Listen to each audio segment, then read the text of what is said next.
গত এপিসোডে আমরা সাব মেনুটা দেখছিলাম কিভাবে বেসিক একটা সাব মেনু তৈরি করা হয়। তো আজকের এপিসোডে আমরা সাব মেনুটাকে হালকা একটু অ্যানিমেশন দেওয়ার চেষ্টা করব। তো বেসিক যেটা আমরা করছিলাম সেটা হচ্ছে যে জাস্ট ডিসপ্লে নাম থাকে এবং হোভার করা হলে এটাকে ডিসপ্লে ব্লক করা হচ্ছে, কিন্তু আমরা এটার বাইরে যে যদি একটু অ্যানিমেশন নিয়ে কাজ করতে চাই, সাপোজ ধরেন এখানে হোভার করলে স্মুথলি জিনিসটা নিচ থেকে উপরের দিকে উঠবে, একটা ফেড ইফেক্ট যদি আমরা দিতে চাই, তো সেক্ষেত্রে আমরা আসলে কি করতে পারি। তো দেখেন এখানে আমরা সাব মেনুটার এই এই জায়গাটাতে পজিশন দিয়ে এটাকে সেট করছিলাম এবং এখানে ডিসপ্লে নান আমরা দিয়ে রাখছিলাম। তো আমরা এখানে যদি ডিসপ্লে নানটা ইউজ না করে আমরা যেটা করতে পারি সেটা হচ্ছে এইখানে ওপাসিটিটাকে জিরো করে ফেলি,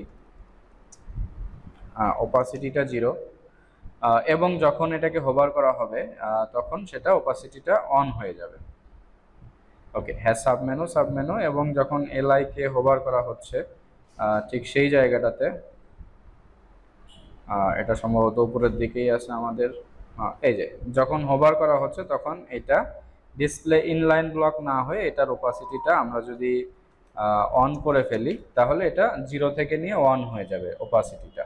তো ডিসপ্লে ব্লক আর ওপাসিটি খুব বেশি ডিফারেন্স হবে না যদি আমরা ঠিক এরকমই রাখি আসলে। তো এখানে দেখেন ওপাসিটি জিরো থেকে নিয়ে অন হওয়া পর্যন্ত আসলে হঠাৎ করে আসতেছে, একদম কোনো এর মাঝখানে কোনো ট্রানজিশন কিন্তু এখানে নিচ্ছে না।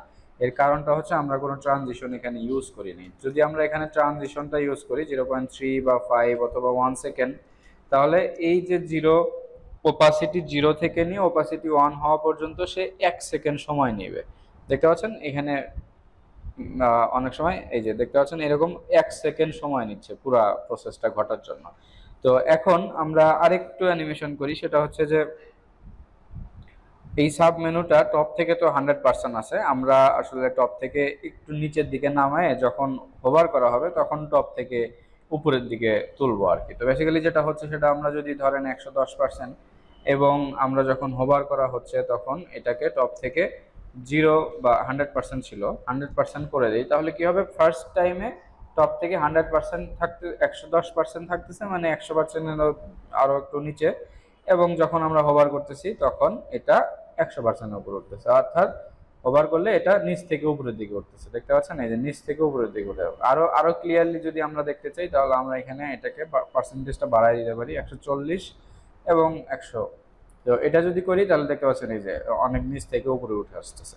তো এখন ব্যাপারটা হচ্ছে যে নিচ থেকে উপরের দিকে উঠে আসতেছে, এটা তো সময় নিচ্ছে প্রায় মানে 1 সেকেন্ড। তো এটা আসলে অনেক বড় সময়। যদি আমরা এটাকে 3 বা 2 যাই হোক 0.2 বা 0.3-তে নিয়ে আসতে পারি তাহলে এই সময়টা কম নিবে, অনেক কম নিবে। তো এই যে দেখতে পাচ্ছেন এটা কিন্তু মানে স্মুথ একটা টাইমে চলে আসতেছে, এত বেশি টাইম সে নিচ্ছে না আসলে। তো এই হলো ব্যাপার। তো এখন আমরা এটাকে টপ থেকে 100% 140% ঠিক এইভাবে না লিখে আমরা এটাকে একটা পিক্সেল ভ্যালু সেট করতে পারি। কিরকম, আমরা সিএএলসি অর্থাৎ ক্যালকুলেশন মাধ্যমে একটা ভ্যালু সেট করতে পারি। কিরকম, ধরেন ক্যালকুলেশনে কি হয়, আপনি পার্সেন্টেজ এবং পিক্সেলে এটা মানে সম্মিলিত যোগফল করে এটাকে আপনি কাজ করাইতে পারেন। অর্থাৎ টপ থেকে সিএএলসি অর্থাৎ ক্যালকুলেশন যদি আমি করি 100% তো থাকবেই, প্লাস আপনার হচ্ছে 30 পিক্সেল যদি আমরা এখানে দেই তাহলে কি হবে বিষয়টা, এটা 100% থেকে আবার নিচের দিকে 30 পিক্সেল গ্যাপ সে তৈরি করবে। এখন যখন হোভার করা হচ্ছে তখন ওই 30 পিক্সেল গ্যাপটা তখন আর থাকতেছে না, জাস্ট 100% আসতেছে। তার মানে আমি কিন্তু ঠিক এক্স্যাক্টলি ডিফাইন করতে পারতেছি আমার সাব মেনুটা ঠিক কতটুকু নিচের দিকে আছে বা আমি ঠিক কতটুকু নিচের দিকে রাখতে চাই। তো এই হলো ব্যাপার। এখন যেহেতু দেখেন একটা ব্যাপার সেটা হচ্ছে যে আমরা এটাকে ওপাসিটি জিরো করে রাখছি নর্মাল অবস্থায় এবং ওপাসিটি আমরা হোভার করলে অন করে দিচ্ছি। এখন এইখানে দেখতে পাচ্ছেন এখানে যদি আমি হোভার করি, দেখেন এইখানে হোভার করলেও কিন্তু আমার মেনুটার বের হয়ে আসতেছে, আসলে যেটা আসলে হওয়া উচিত না। এটার কারণটা আসলে কি, এটার কারণটা হচ্ছে ওপাসিটি আমি 1 দেওয়ার আগে ওপাসিটিটাকে আমি যেহেতু জিরো করছি সে জাস্ট মানে অদৃশ্য হয়ে আছে, কিন্তু ব্যাপারটা এলিমেন্টটা এখানে আছে, থেকেই গেছে এলিমেন্টটা। দেখেন আমি ইন্সপেক্ট করলে এখানে এলিমেন্ট দেখাচ্ছে হোম 1, তার মানে এটা অলরেডি এখানে আছে। তো এখন ব্যাপারটা হচ্ছে যে ওপাসিটি জিরো যদি না দিয়ে আমরা মানে ওপাসিটিটা কিভাবে কাজ করে, 0. যদি আমরা এখানে 2 ইউজ করি তাহলে দেখতে পাবেন খুব হালকা করে দেখা যাচ্ছে। এটা দেখেন খুব হালকা করে দেখা যাচ্ছে, তার মানে কি, মানে বিষয়টা হচ্ছে এখানে কিন্তু ন্যাব মেনুটা আসছে, যার কারণে আমরা এই ইয়াটা দেখতে পাচ্ছি না। মানে এখানে হোভার করলে আমার মেনু চলে আসতেছে, ব্যাপারটা হলো এরকম। তো এখন আমাদের এই জিনিসটা করার জন্য যে আসলে যখন ডিফল্ট অবস্থায় ওপাসিটি অন থাকবে এবং ধরেন মানে ওপাসিটি যদি জিরো দেই বা যাই দেই না কেন, যখন আমাদের এই হোভারের জিনিসগুলো থাকবে না, মানে হোভার করা হবে না, ঠিক তখন যেন এটা অন্তত এখানে এক্সিস্ট না করে। তো এটা করার জন্য আমরা কি করব, এক্সট্রা করে একটা সিএসএস আমাদের এখানে অ্যাড করা লাগবে, যেটার নাম হচ্ছে ভিজিবিলিটি। তো ভিজিবিলিটি অর্থাৎ মানে এটা দেখা যাবে কিনা বা থাকবে কিনা, এটা একটা ব্যাপার। তো ভিজিবিলিটি যদি আমরা এখানে হিডেন ইউজ করি, ভিজিবিলিটির দুইটা প্রপার্টি দেওয়া যায়, একটা হচ্ছে হিডেন এবং ভিজিবল। তো ভিজিবিলিটি ভিজিবল মানে হচ্ছে আইটেমটা সঠিকভাবে দেখা যাবে, এবং ভিজিবিলিটি হিডেন মানে হচ্ছে আইটেমটা তখন দেখা যাবে না। তো এখন দেখেন ওপাসিটি 0.2 দিছি, তার মানে আমার ওপাসিটি 0.2 দেওয়ার ফলে কি আমার এলিমেন্টটা অল্প হলেও দেখা যাওয়া উচিত এইখানে। হ্যাঁ, আমি কিন্তু একদম জিরো করি নাই, কিন্তু তারপরেও এখানে কিন্তু ওই এলিমেন্ট আর নাই, দেখতে পাচ্ছেন এখানে আমি হোভার করলে এখন আর কোনো কাজ করে না। তো এখানে হোভার করলেও নর্মাল অবস্থায় এটা আসা উচিত, কিন্তু আসবে না। এর কারণ কি, কারণ ভিজিবিলিটি এই প্রপার্টিটা কিন্তু আর রিপ্লেস হচ্ছে না, এটা ভিজিবিলিটি হিডেনই থেকে যাচ্ছে। যখন আমরা এটাকে হোভার করব তখন এই ভিজিবিলিটিটা রিপ্লেস করে দিতে হবে আমাদের।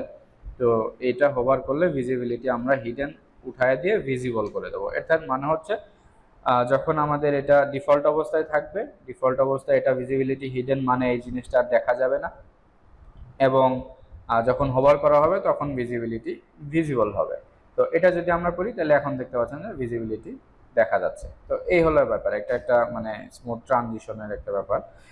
তো যদি আমরা স্মুথ এরকম ট্রানজিশন করতে যাই, যদি আমরা ওপাসিটিটা না দিতাম তাহলে আসলে কি হতো দেখেন, তাইলে আসলে কি হতো, ওপাসিটিটা না দিলে আমরা ওই যে একদম জিরো থেকে নিয়ে ফেড ইন যে হবে, মানে জাস্ট নিচ থেকে উপরে উঠবে এটুকু দেখা যাবে, কিন্তু একদম ফেড যে হবে এটা দেখা যাচ্ছে না, দেখতে পাচ্ছেন এই যে এরকম।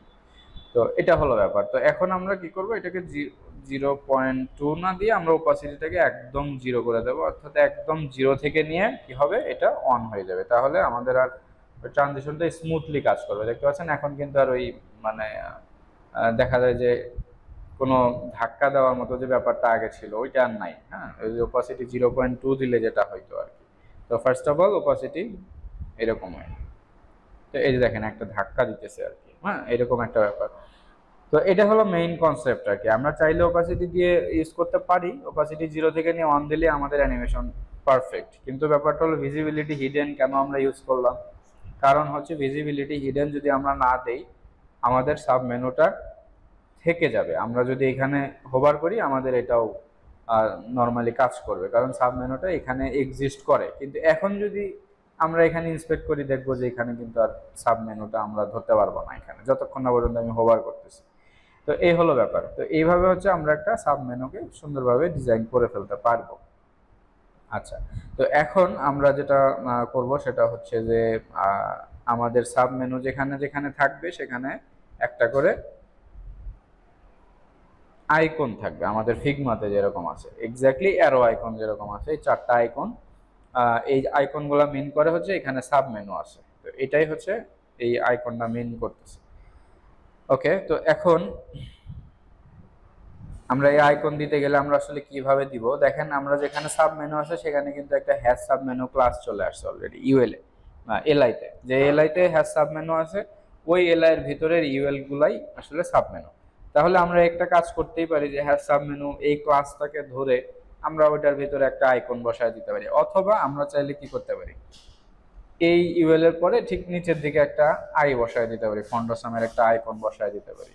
তো এইভাবে আমরা করতে পারি। তো এখন যেহেতু আমাদের এখানে হ্যাশ সাব মেনু ক্লাসটা আছে, আমরা জাস্ট এই হ্যাশ সাব মেনু ক্লাস দিয়ে এটার আফটারে বা বিফোরে একটা আইকন আমরা এখানে বসায় দিতে পারি। তো আমরা ওইটাই করি। আমরা দেখেন এখানে আমাদের সাব মেনু হেডার ন্যাব মেনুর ভিতরে হ্যাশ সাব মেনু, এই যে হ্যাশ সাব মেনু। তো এইখানে আমরা হ্যাঁ ঠিক এই নিচের দিকে এখানে আমরা করতে পারি এটা header nav menu hash sub menu যেখানে আছে সেখানে আমরা কি করব, এই এলআই গুলো তো অবশ্যই অলরেডি আমরা পজিশন রিলেটিভ করে ফেলছি। আমরা যদি একটু দেখি এলআই গুলা, এই যে এলআই গুলো অলরেডি পজিশন রিলেটিভ করা, তো কাজেই এটা কিন্তু এলআই পজিশন রিলেটিভ করা, এর বিফোরে কোনো কিছু বসাইতে গেলে আমাকে আলাদা করে রিলেটিভ দেওয়া লাগতেছে না। তো হ্যাশ সাব মেনু, এটার আফটারে যদি আমরা একটা আইকন ইউজ করতে চাই, সাপোজ কন্টেন্টের ভেতরে আমরা যে কোনো একটা আইকন যদি আমরা ইউজ করি, ওকে আমরা একটা প্লাস সাইন দিলাম, তাহলে কি হবে, এলআই এর আফটারে একটা প্লাস বসে গেল। তো দেখতে পাচ্ছেন এখানে আফটার একটা প্লাস বসে গেল। তো এখানে আমাদের আসলে প্লাস না দিয়ে কি করতে হবে, অ্যারো আইকন বসাইতে হবে। তো আমরা ফন্ট আসাম থেকে আমরা চাইলে অ্যারো আইকন নিয়ে আসতে পারি, ফন্ট আসাম, ওকে ওকে আমরা এখানে অ্যারো আইকন, অ্যারো অথবা অ্যাঙ্গেল, অ্যাঙ্গেল হবে,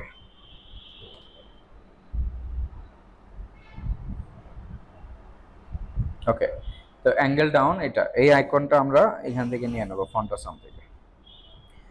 তো এটা হচ্ছে আমাদের ডিফল্ট যে এই আইকনটা নিলে এখানে এটাতে এইচটিএমএল এ বসাইতে হয়। সিএসএস এর জন্য আপনার যেটা করা লাগবে সেটা হচ্ছে এই ইউনিকোডটা কপি করতে হবে। তো এই ইউনিকোডটা কপি করে আমরা এখানে সিএসএস এর ভেতরে এটা বসাই দেব। এর আগে একটা স্ল্যাশ দিতে হয়, এটা নরমালি কন্টেন্টে ইউনিকোড বসানোর আগে। তো এরপরে আমরা এখানে কি করব, দেখেন এখানে আসলে পাবে না যদিও, আমরা যদি হ্যাঁ দেখতে পাচ্ছেন এখানে কিন্তু এই যে ফন্ট আসামের আইকনটা মিসিং আছে, যার কারণে এখানে একটা বক্সের মতো চলে আসে, ফাঁকা বক্স।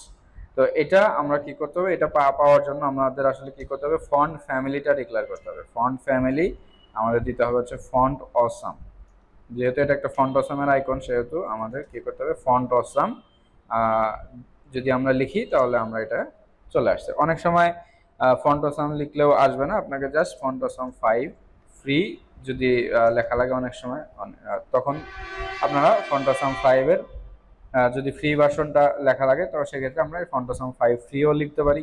এখন ব্যাপারটা হচ্ছে যে আপনি ফন্ট অসাম কোনটা ডাউনলোড করছেন সেটার উপরে ডিপেন্ড করবে। আসলে আপনি যদি লেটেস্টটা ডাউনলোড করে থাকেন ফন্ট অসাম 5 এর, তাহলে জাস্ট ফন্ট অসাম লিখলেই হবে। কিন্তু যদি ধরেন ফন্ট অসামের একটু ব্যাকডেটেড ফাইল যদি আপনি ইউজ করতে চান, তো সেক্ষেত্রে এখানে আপনাকে ফন্ট অসাম 5 ফ্রিটা ইউজ করতে হবে।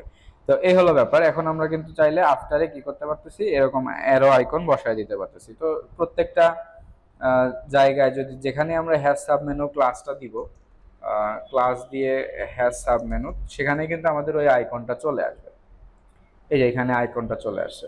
তো এইভাবে আমরা চাইলে কিন্তু আইকন এখানে বসায় দিতে পারি। এখন যদি ধরেন এখানে অনেক সময় দেখা যাবে যে পজিশন যদি না মেলে, সেক্ষেত্রে আমরা এটাকে পজিশনে অ্যাবসলিউট করেও লেফট থেকে বা রাইট থেকে টপ থেকে একটা ভ্যালু ইউজ করে কিন্তু আমরা এখানে এই আইকনটাকে সেট করে ফেলতে পারি। তো যেহেতু আমাদের এখানে এখন পজিশন সব ঠিকঠাক আছে, তো সেক্ষেত্রে আমরা আসলে ওই সিএসএসটাতে যাচ্ছি না। তো এখন দেখেন নেক্সট, এগুলা কিন্তু বাটন, এগুলা ফন্ট আসামের আইকন না, এগুলো হচ্ছে এসবিজি আমরা নিছিলাম এবং কিছু ফন্ট আসামের আইকন আছে। তো এইখানে ক্লিক করলে আসলে আমাদের কার্সরটা কিন্তু আর মানে এরকম আসতেছে না। তো এটা কার্সরটা পয়েন্টার করতে হবে। তো যখন আমাদের সার্কেল বাটন আমরা ডিজাইন করছিলাম, এখানে যদি আমাদের কার্সরটা পয়েন্টার দেই, ওকে, তো কার্সর পয়েন্টার দেওয়ার ফলে এখন এই বাটনগুলো এখন কিন্তু কার্সর পয়েন্টার হিসেবে কাজ করতেছে। তো এগুলা যে একটা বাটন, এগুলা মিনিং করতেছে আর কি। তো এখানে ক্লিক করলে সার্চের ইয়া চলে আসবে, মানে সার্চের একটা পপ আপ চলে আসবে। তো যখন আমরা জাভা স্ক্রিপ্ট দিয়ে কাজ করব তখন আমরা এই জিনিসগুলা দেখব। তো এখন আপাতত আমাদের হেডার সেকশন মোটামুটি ভাবে ডান। তো আমরা যদি সাব মেনুটাও অন্য জায়গায় বসায় দিতে চাই, তো সেক্ষেত্রে আমরা জাস্ট কি করব, এই ইউএলটাকে কপি করে নিয়ে এসে যেখানে আমাদের সাব মেনু ক্লাস আছে ঠিক এক্স্যাক্টলি ওই জায়গাটাতে,